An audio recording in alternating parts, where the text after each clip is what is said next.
Hi folks, a quick how-to video to show you how to replace the LEDs on your ATI LED Power Module. This video would apply to both the 13 LED cluster and the 20 LED cluster model.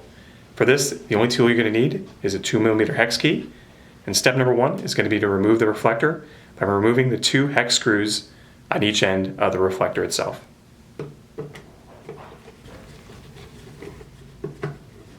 Once we've got the second hex screw removed, I'm going to go ahead and gently remove the reflector from the housing itself. Go ahead and set that aside. Next thing to do is going to be remove the 1 hex screw in the middle here holding the LEDs to the housing itself. Again, same 2mm hex key.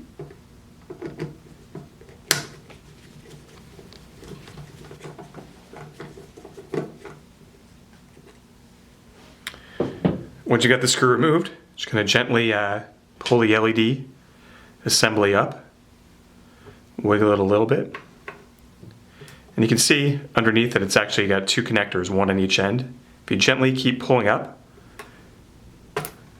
those connectors will disengage and the LED board will come right off. One thing to keep in mind is be careful not to touch the bottom of the board itself. It's got a heat gel on the bottom of it and it can get pretty messy, so make sure you just touch the very ends of the LED board itself.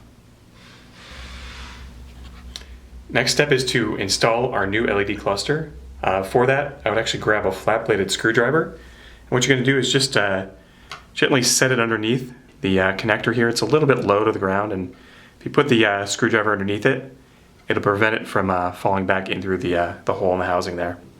Next thing we're going to do is grab our new LED cluster. Before we install it, we do want to make sure it lines up correctly. We want to make sure that the center hole and the left and the right hole line up correctly underneath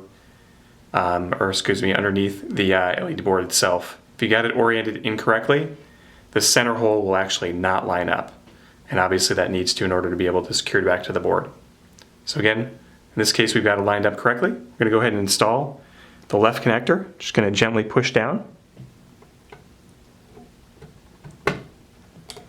Once we've got that in place, we're going to do the same thing with the right connector.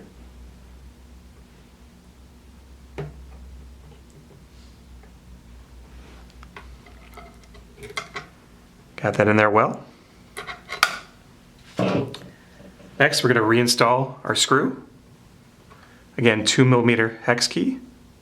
Once we've got that reinstalled, we'll go ahead and grab the reflector as well, and then screw that back into the housing as well, using the same 2mm hex key. If you have additional questions, please feel free to contact us at atinorthamerica.com.